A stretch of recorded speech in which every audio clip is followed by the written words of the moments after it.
Bedtime Stories for Kids, The Tortoise and the Hare. The forest clearing buzzed with excitement as animals gathered for the spring festival. Squirrels swung from the trees, birds chirped cheerful tunes, and foxes danced beside the stream. But the center of attention, as always, was the hare. Taller, sleek, and impossibly fast, he strutted through the meadow like he owned the soil beneath his feet.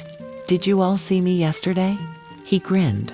"I raced that squirrel across 3 hills and back. Didn't even break a sweat." A group of rabbits giggled. A badger clapped. "You're the fastest in the whole forest." Someone called. A hare puffed his chest. "Fastest? I'm the fastest in the world." At the edge of the crowd, someone cleared their throat. The animals turned. It was the tortoise. She was old, with a shell etched by time and eyes calm as river stones. She didn't speak often, but when she did, the clearing went quiet. "You talk a lot about speed," she said, stepping forward. "But can you win a race if you don't respect your opponent?" The hare laughed loudly. "Oh, you, a tortoise. Race me, I'd be at the finish line before you even leave the starting stump." The tortoise only smiled. "Let's find out." A hush fell over the clearing. "Tomorrow," she said, "at sunrise." From the willow tree to the hilltop, the hare smirked. "You're on, old shell." "One rule," said the tortoise. "No shortcuts. And no mocking while we run." The hare chuckled. "Sure, but don't cry when I lap you."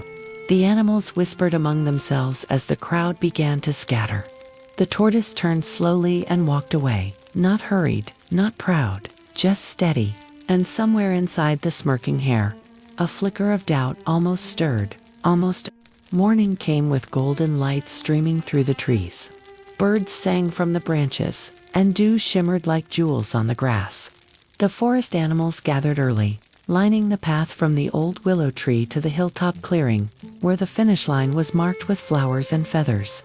The hare arrived with a spring in his step. "Hope you brought a blanket," he joked to the tortoise. "You'll be crawling till sunset."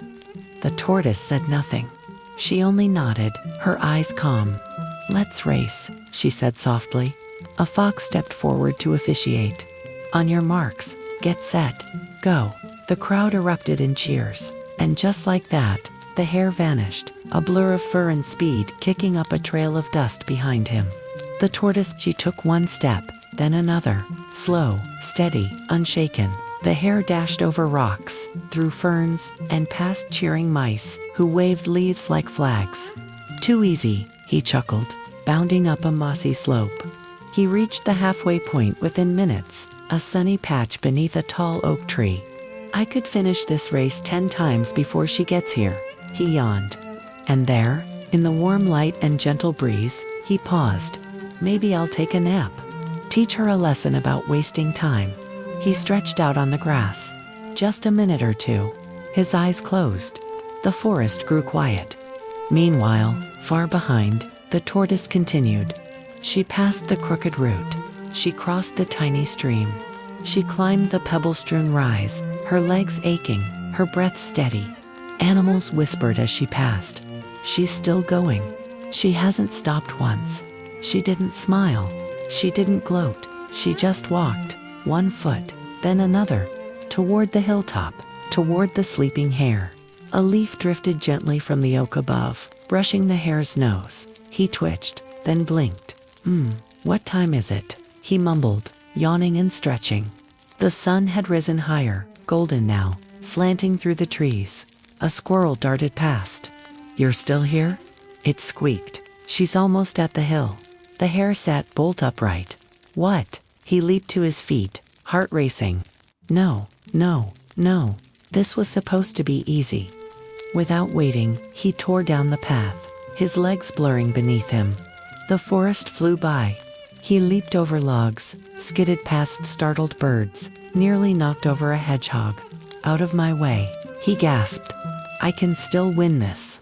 At the top of the hill, the tortoise climbed the final stretch. Her legs trembled. Her shell was streaked with mud, but her eyes never left the finish line. The animals leaned forward, breath held, and just as she placed her front foot over the flower-marked finish, Wait! The hare came bounding into view, dust flying behind him. He launched forward in a final desperate leap, but it was too late. The tortoise had crossed. Silence. Then, cheers erupted. Squirrels danced. Birds sang. And the tortoise, she simply smiled and sat down. "You ran well," she said, as the hare collapsed beside her, panting. "But I didn't respect the race," the hare groaned. "Or you."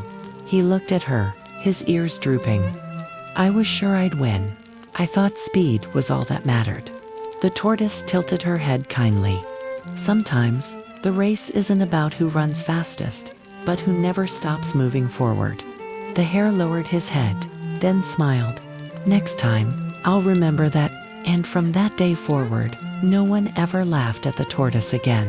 Not because she was fast, but because she had taught the fastest creature in the forest that steady steps, even slow ones, can carry you farther than pride.